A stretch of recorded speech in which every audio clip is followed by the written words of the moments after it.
Chapter 96। अपनी curiosity के चलते सुहानी पूछी, तो बताओ तुम्हारी ट्रेनिंग कैसे स्टार्ट हुई? कैसा रहा लॉर्ड बनने का सफर? अब आगे। सुहानी की बात सुनकर शुभांश ने सुहानी की कमर पर अपनी पकड़ कसते हुए बोला, बताता हूँ रैबिट।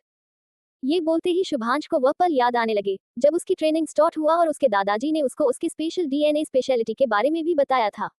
उस किडनैपिंग के एक साल बाद एक सुबह आरान यानी शुभांश अपना मॉर्निंग ट्रेनिंग सेक्शन कंप्लीट करके उसके लिए बनाया गया स्पेशल प्रोटीन ड्रिंक पी रहा था।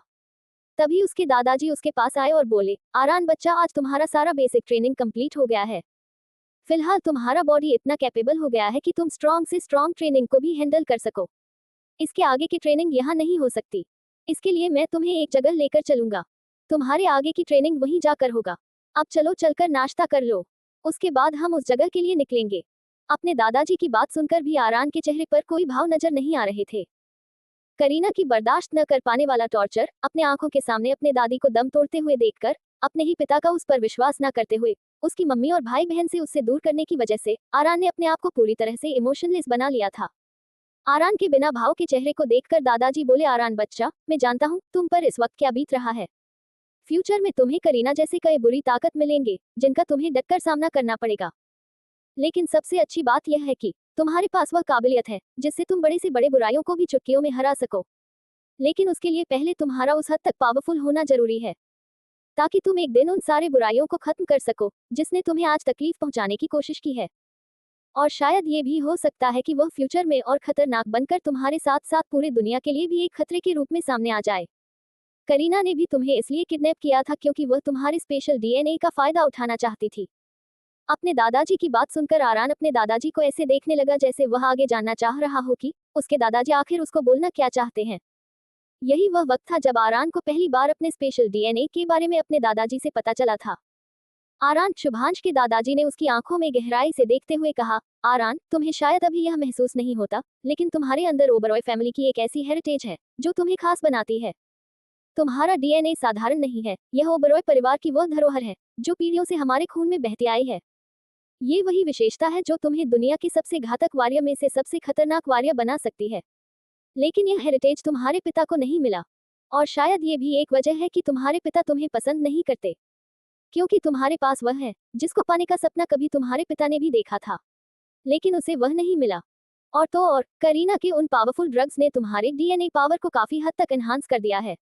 उस वजह से तुम्हारा डीएनए हमारे विरासत का सबसे पावरफुल डीएनए बन चुका है। मतलब तुम्हारे डीएनए की स्पेशल कैपेबिलिटी ओबरॉय फैमिली की स्पेशल डीएनए की कैपेबिलिटी से एडवांस्ड लेवल पर है। हमारे पूर्वजों में से एक ने सालों पहले अपने शरीर को अपने स्पेशल डीएनए के सारे कैपेबिलिटी के साथ डेवलप किया था, जिस वजह से वह किसी भी लड़ाई की तकनीक को पल भर में सीख सकता था।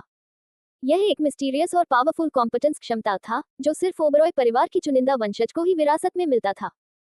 यही वजह है कि आज के वक्त में तुमने इतनी कम उम्र में ही मार्शल आर्ट्स और टाइक्वांडो की 180 से ज्यादा स्टाइल्स पर महारत हासिल कर ली।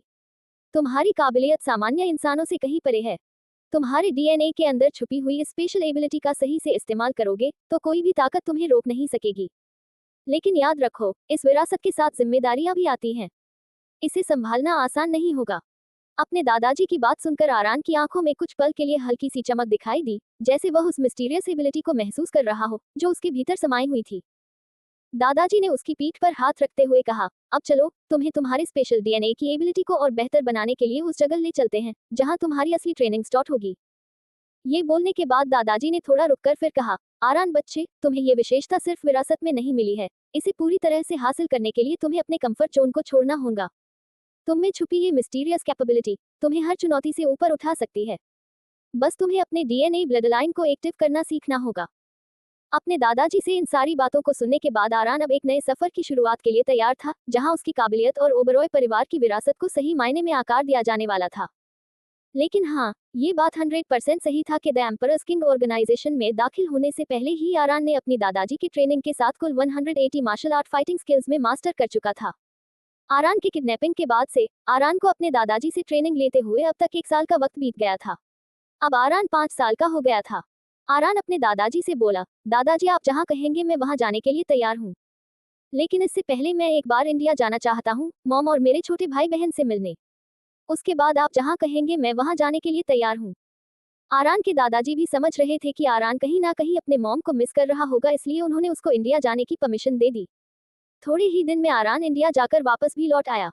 जैसे ही वह इंडिया से लौटा, तब उसका खुद को और ज्यादा स्ट्रांग बनाने का इरादा और पक्का हो गया था। इसलिए वह इंडिया से लौटते ही अपने दादाजी के साथ द एम्परर्स किंग ऑर्गेनाइजेशन अपने आगे की ट्रेनिंग के लिए जाने को तैयार था।